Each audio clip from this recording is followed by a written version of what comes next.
When I got here, I was really surprised how dependent the schools are on teaching from a book. Yeah. And nothing else. At the end of the day, communication is the most important. Even if our grammar isn't perfect or our pronunciation isn't perfect, more than anything, you want to be able to communicate. We have different jokes that don't translate well to Spanish. Sure. There's a striking parallel between the language learning journey and the journey of weight loss or muscle building. Both require high commitment, consistency, and patience. Viewing your learning process through this lens can help you navigate it more efficiently. Our guest today, Lizzy, embodies this concept through her unique project as she walks us through her journey as a teacher and founder of the Language Gym Conversation School. We'll discuss a wide range of topics encompassing teaching practices and language learning. Sit back and enjoy the conversation. Welcome to the show, Lizzy. Thank you for having me. It's a pleasure. So how do you feel today and how do you feel about being here?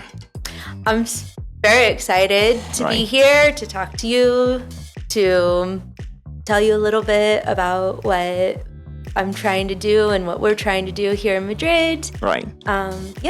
Feel good. So this is how it works. These are the different topics we're going to be discussing. There will certainly be other questions. Every time you see this, you have to choose one and discard the other, right? Okay. So you have one topic and then the question you choose is related to this topic. Okay. Then you discard the other and the questions are color-coded. Blue and green. Okay. At the end of the day, that's the point of having the color count sheet. I will be counting the colors, right, of your answers. And then you get a final challenge, which is a tough question. You know, it's a difficult question to answer, I would say, somehow. And you have to answer it, unfortunately. Okay. All right. Fine. So that's how we're going. I agree to this. Ready? Yes. Let's get started. We start with beginnings and inspiration. I think I would like to go with inspiration, please. Okay, let's go for it. So, here's your question. What inspired you to pursue a career as a Spanish teacher in the US? It's an interesting question because for me, I actually never even wanted to go to university. Wow. My plan was to move out of my house, continue working in the restaurant where I was. But I was very lucky because I had some parents who kind of kicked me in the butt and told me, you have to go to school. Right. But I didn't know what I wanted to do. I knew I wanted to travel, see the world. But how do you do that for a job? Mm-hmm. I didn't decide that I wanted to be a Spanish teacher until I traveled to Mexico. I went with my family, we stayed on this resort, and it was the first time in my life that I had met people from other places in the world. I met people from France, from Spain, from South America, and I had never been out of the United States before. Summer or winter? Summer. It was just a summer holiday for a week. But what I realized there is that the people from the United States were really the only people who only spoke one language. Wow. And I started to feel a little bit stupid. So I decided after my family would go to bed, I stayed up at the 24-hour bar talking to the bartender, and he started teaching me words for in Spanish and stuff. And by the end of the trip, I told my parents, I said, okay, I will go to university, but I want to be a Spanish teacher. And Interesting. I want to teach kids Spanish. Right. I didn't even know Spanish myself Wow. until I was 19 is when I kind of started. Studied from scratch. Yeah, basically. And how did it go at first? Was it hard? Learning a language is hard. Mm-hmm. It's a process, and you feel like a baby. Right. Even though I'm an adult, it was hard. But because I had a goal in mind, then it made it a little bit easier. Right. speaking actually was the hardest thing for me because I got so embarrassed that I didn't want to talk, which is really hard when you like to talk.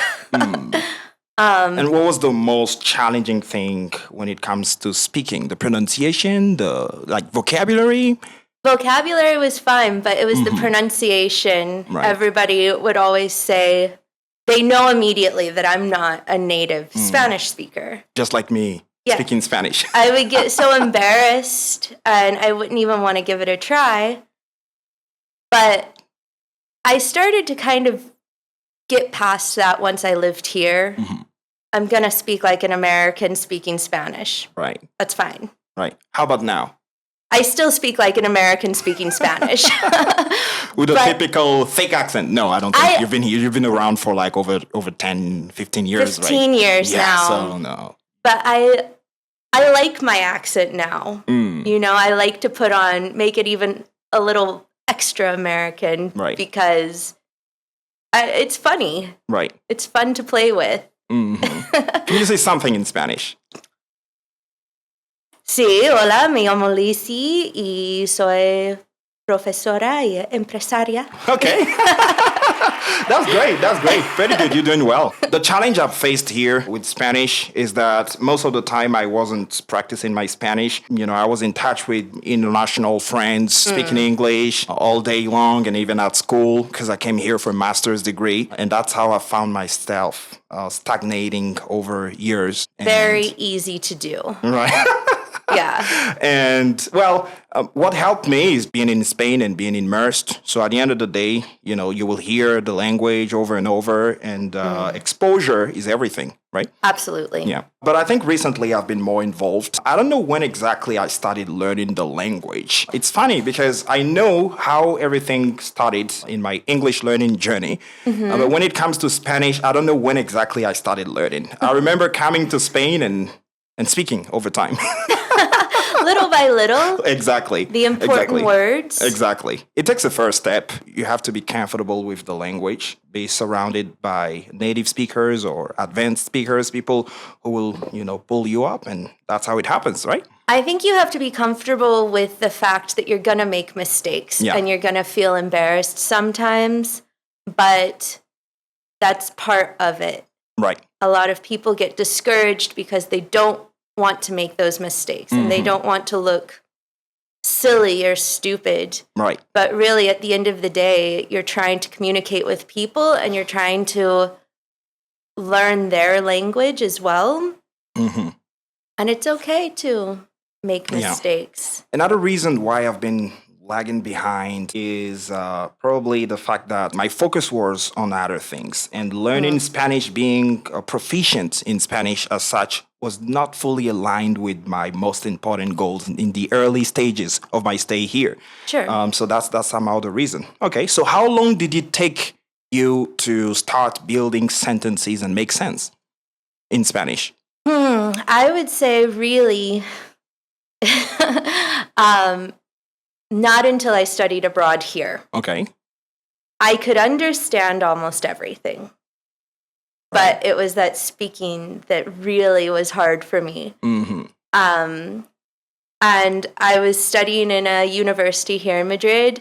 My teacher pulled me aside. She goes, Lizzy, if you do not start speaking in class, you're not going to pass the class. So I started speaking. Right. I met people here. Typical story. I've met my boyfriend here and he's a Spanish speaker. Right. So he didn't speak English when I met him and my Spanish was not good either. Interesting. So we had to kind of learn from each other. But really, once my teacher told me, you're going to fail. Then I said, okay, fine, I'll speak. But I had been in school. That was my last year of university. Right. I'd been in school for 4.5 years, studying Spanish to be a Spanish teacher. I'm too scared to speak. And it can be really difficult, especially for people who aren't from here, to make friends with Spanish-speaking people. people Hmm. because it takes an effort on their part too Right. to try to understand what we're saying. Hmm. We have different jokes that don't translate well to Spanish. Sure. We have different things. So, like, it's not only learning the language, but it's also learning the culture of where you are and finding people who are patient with you Hmm. and who are here to Yeah. help you a little bit through the journey as well. Right. Moving forward, adaptation and cultural differences. I will take cultural differences, please. Okay. Let's go for it. It's green. Okay. Here's the question. What were some of the cultural and educational differences you encountered when you first started teaching in Madrid? There's a lot. One of the things when I was going through school to learn how to be a teacher, they really, really stressed we don't teach from a book. Mm. So I feel like I really had to take the subject that the students were learning and find different ways to explain grammar, to teach vocabulary that's not just filling in a blank. Mm-hmm. In fact, when I did my student teaching in the United States, none of the kids even had books.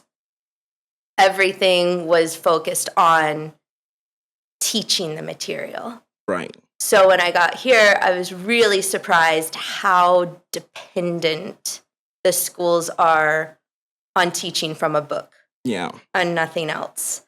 I was the type of student that I figured out how to pass my classes. I was not top of the class by any means, but I did take a Spanish class in high school. I didn't learn anything. All I learned how to do was fill in the blanks. Didn't know what the word meant or how to use it. And that's what I saw a lot here. So I was lucky. I was a conversation assistant for about 7 years in one school in particular. And I remember going in the first day and I wanted the kids to do something creative. And they didn't know what to do. Mm-hmm. Like, use your imagination. Like, no, I don't have an imagination. Like, well, then we're going to find your imagination. Mm-hmm. And through the 7 years of working in this school, I saw a lot of kids from the beginning. And by the time I left, I was so proud that they could really be creative and they enjoyed using English because they knew that when I came in, they got to do something that wasn't the book. Right. That still continues to be a big difference. Right. In the United States, we focus a lot on like projects and hands-on experiences, making things, presenting things, Mhm. explaining things. And here, it has changed a little bit over the years, but not that much. Mm-hmm. It's still very book focused. Mm-hmm. And the other thing is a little thing, but the classrooms are so boring. There's nothing to look at. Mm. And I know why that is. It's because the students stay in the room the full day and the teachers move. Right. And in the United States, your classroom is your sanctuary. Mm-hmm. You basically live there. Yeah, it's free reign. Yeah. And so teachers really take a lot of pride in making their classroom look cool and be interesting and, have all the posters on the wall and everything. Right. So that itself was very different. Don't you think that was the reality in only one school, or have you seen it in different places No, here? it's different places. Okay. Yeah, it's in all the schools. Mm. The classrooms look the same. Right. I will say in the primary classrooms and infantil, it's a little bit different. Right. But I've mostly been in like the ESO and bachillerato classrooms, and it's like being in a jail. So it's I just see what you mean. depressing. Right. Kids need inspiration. Mhm. Teachers need inspiration. We have to like where we are. Yeah. I Do mean, things. that's factual. That's factual. I mean, I was trying to play the devil's advocate, but I know this is factual information, you know. Yeah. Well, but at the end of the day, I think it's all about finding the right balance and getting the best of both worlds. The theoretical approach has its place somehow, because in the classroom, you have different learning styles. You have visual learners, uh, auditory learners, kinesthetic learners, among others. A visual learner tends to be more of a logical learner. You know, they like not only understanding the rules, but having them written somewhere, taking notes and everything. So a pragmatic approach would be nice, but not necessarily the most effective one if you have more visual learners in the classroom, for instance. But at the end of the day, when you come up with something that is, the most comprehensive model, everything mixed, I think Yeah. you can make the most out of it. And then you have auditory learners. I'm one of them, right? And then you have kinesthetic learners, and these are the ones who would feel definitely more comfortable with the American teaching style you described. Yeah. But I'm with you on the fact that it's important to get the students to engage, to feel involved in the classroom, you know? Well, I mean, the whole reason why I wasn't interested in learning another language for such a long time is because I didn't see how it was useful. Right. You know, I never imagined I was going to live in Spain. Mhm. That wasn't part of my plan. But like, I live in the United States. Everybody speaks English. I don't need this. My students are really surprised to learn that I wasn't a great student and that I wasn't really interested in learning a language for a long time. It wasn't until I saw how it could be useful for me, Mhm. but I was older than the kids that I'm teaching. So, what my goal is, at least with these kids, is somehow give them some type of practical use Mhm. for English. Because when they have something that they really want to communicate, they can do it. But until they have that need or that desire, they don't do it. Yeah. And they remember these things as they get older. And then you start to realize, oh, this is why it's an important skill. Yeah. I wish I had known that when I was Mhm. younger, but I didn't. And so now my goal is to try to show these kids Right. how it can be useful and helpful for them Right. in the future. Very good. Well, moving forward, innovation versus effectiveness. Let's try effectiveness. Okay. What does this word inspire you? Yeah, that's what I'm kind of thinking about, effectiveness. How effective we can be, how we can, well, be Right? useful with our teaching, Yeah. Yeah. really. Okay. Let's see how it goes. What makes the concept of your language school original and effective? Okay, so we are called the Language Gym, as you started off with. So we use the concept of a gym to build your language skills. You sign up for the gym and you have just the normal machines that you can use. You go every day and get your strength. Right. But if you really want to focus on different parts of your body, then you might sign up for a Zumba class, or you might sign up for Pilates. Or maybe you really have a specific goal in mind, and so you're going to get a personal trainer.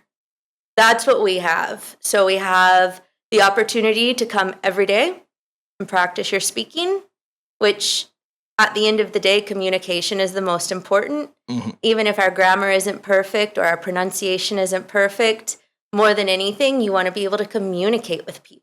That's beautiful. And so that's what we do. And we don't say, okay, well, here's your hour and here's your hour and you come and you go. It's not that type of place. Mm-hmm. We have people who come in when we open and they stay and they hang out for hours. They practice their language. We have more than just English because we have English, Spanish, French, Italian, Portuguese, German are the languages that we offer now.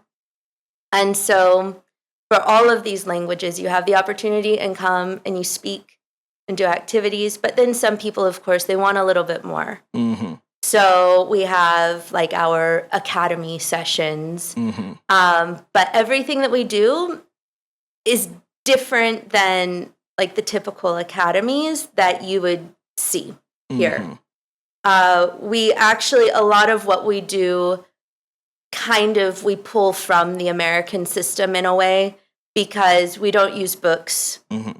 We definitely are able to do exam training, but the main idea is really that you come and you learn in a natural way.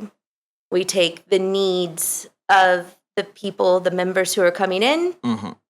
and that's how we create the plans for our sessions. So we might have 5 people in a group, and this person needs to learn some terms for scuba diving, and this person needs to learn how to order a coffee. And we put all of that into our sessions. Mm. So everybody really walks away feeling like they've gotten their needs met. Right. You know, you don't want to learn things that you're not going to use. You need to be practical. Sure. Most of the people who come, you know, have traveled extensively or are going to, or, you know, a lot of it is just out of interest of practicing, Mm-hmm. especially with French, because a lot of people took French in school and they don't remember it, Mm-hmm. or they remember very little of it. Right. And so they're like, you know, I just want to practice. I Right. need a place to speak. I need a place to talk. I need a place where people will answer my questions or correct my pronunciation. And that's what we do. We have the adults, but then on the other hand, we have the kids. And with kids, that's really fun because I plan and organize the kids groups. And so I get to use my creativity to bring in these different experiments and projects, and we do presentations and a lot of things where they're learning, but they don't really know that they're learning Right. because we're doing something fun. Mm-hmm. Like we get messy and we make things and we cook things and we decorate things, and it's a really fun way of learning and practicing that the kids don't get much exposure to Mm-hmm. in other places. Well, that's creative. It's fun. Yeah. It's creative. It's fun. It's everything. It's genuine. You know, Mhm. as a concept. And to further describe it, gym-wise, Yeah. let's picture it as a proper gym. Sure. In your language gym, what is cardio? What is muscular workout? What type of equipment do you have there, language-wise as well? Yeah, so we're divided. It's a big space. Right. So we have divided.